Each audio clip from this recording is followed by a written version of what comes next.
Deleting your Google Photos account is not possible. You have to delete the entire Google account for this.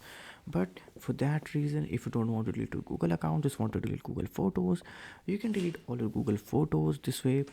You can, if before that, you can take backup. If you don't want to delete the entire Google account, you can disable sync on Google Photos.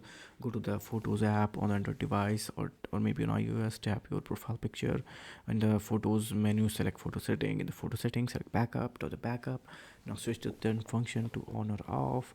After that, syncing function to on and off.